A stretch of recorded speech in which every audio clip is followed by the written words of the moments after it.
It is 3:30 in the morning in the year 2026.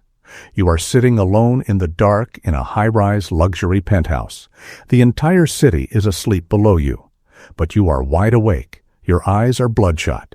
You are staring down at a heavy, fireproof metal safe bolted to your concrete floor. Inside that safe is a stamped steel plate, and engraved on that steel plate are 24 random English words. Those 24 words give you direct access to a digital wallet holding roughly $650 million. To the outside world, you have achieved the absolute impossible. You won the greatest financial lottery in human history. But you are sitting on the edge of your bed, your chest is tight with anxiety, and you realize a terrifying, unspeakable truth. You deeply, secretly envy your best friend. Your best friend doesn't have $600 million. He barely has $600,000. He drives a Toyota. He works a normal job. But right now, at 3:30 in the morning, he is fast asleep. His nervous system is completely calm. You haven't had a full night of peaceful, unbroken sleep in exactly 15 years. You look at the metal safe. You realize that you didn't buy financial freedom. You bought a $600 million psychological prison. And the trap was set 15 years ago. Let's go back to February 2011. The United States economy is a graveyard. The 2008 housing collapse has left the country traumatized. The median home price in the U.S. has crashed to roughly $226,000. You and your best friend are both young. You both managed to scrape together exactly $10,000 in cash. You are standing at the ultimate crossroads of the modern economy. Your friend takes the traditional path. He wants a physical anchor. He uses the government's FHA loan program, which allows him to buy a house with just a 3.5% down payment. 3.5% of a $226,000 duplex is roughly $7,900. He uses the rest of his $10,000 to cover the closing costs. He buys a beat-up foreclosed duplex in a working-class neighborhood. You look at him like he is a complete fool. You tell him he is buying a trap. You tell him the banks just destroyed the world 3 years ago, and he is voluntarily walking right back into a 30-year mortgage with them. You decide to completely step outside the matrix. You take your $10,000.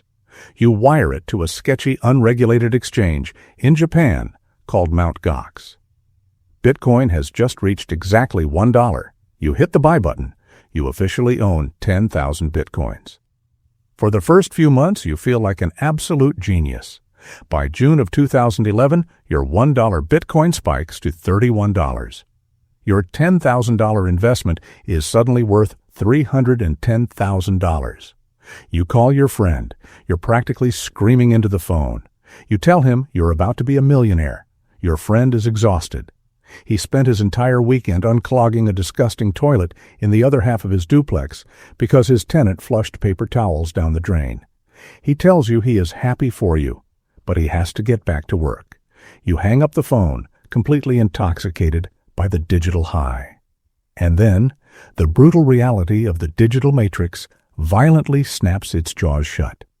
A few weeks later, Bitcoin crashes from $31 back down to $2. In a matter of days, you watch nearly $300,000 of net worth completely vanish from your computer screen. You feel physically sick. You can't eat. You can't focus at work. You constantly refresh the chart every hour, every minute. You tell yourself to hold. You tell yourself it will come back. Fast forward to 2014. The price is recovering. You have over $8 million sitting on the Mt. Gox exchange. You are planning your retirement. You are looking at yachts. And then you wake up one morning and the website is offline. Mt. Gox is hacked. Hundreds of thousands of Bitcoins are stolen.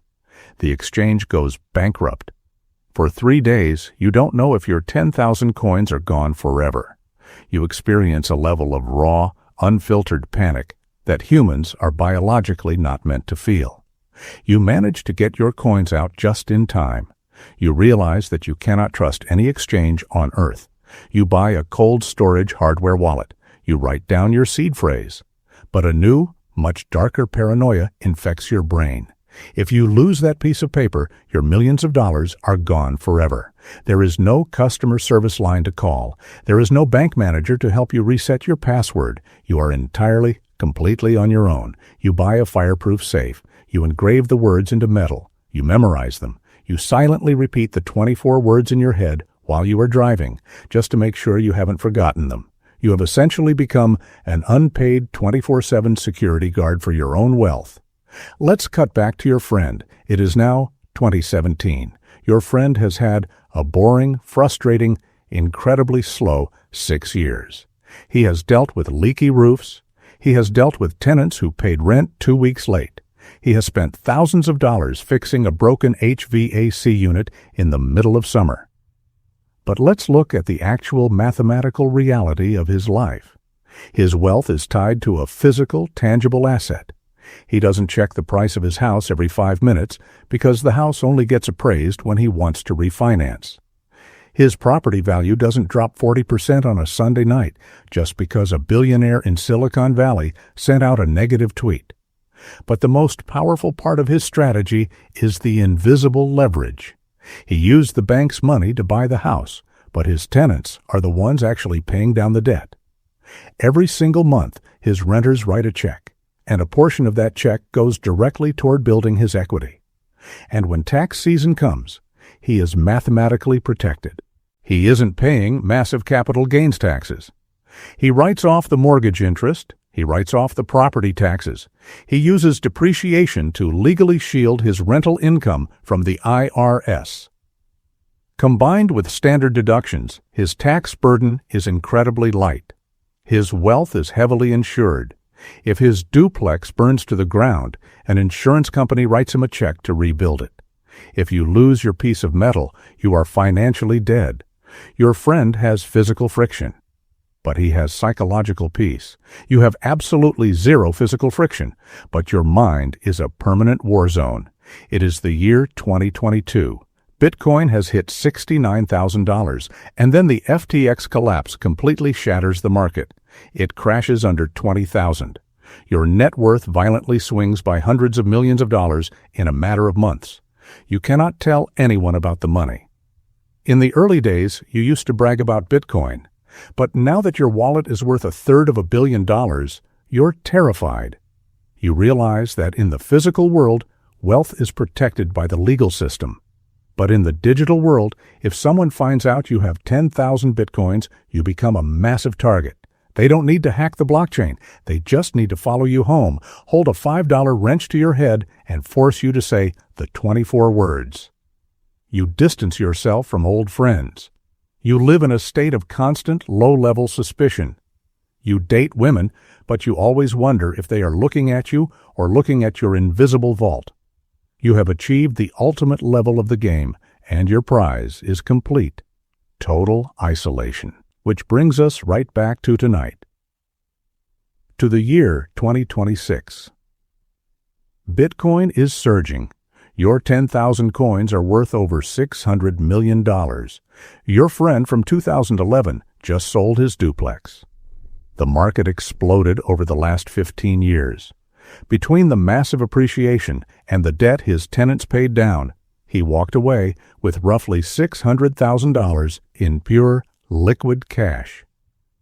You have 1,000 times more money than he does. But as you look at that metal safe at 3:30 in the morning, you realize the brutal, undeniable truth. Money is not just a tool to buy luxury. The primary purpose of wealth is to buy you peace. Your friend used his $10,000 to buy physical leverage. He embraced the boring physical friction of real estate, and it completely insulated his nervous system from the chaos of the world.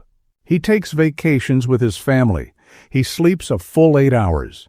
He is incredibly present with his children because his mind is not trapped in a digital ledger.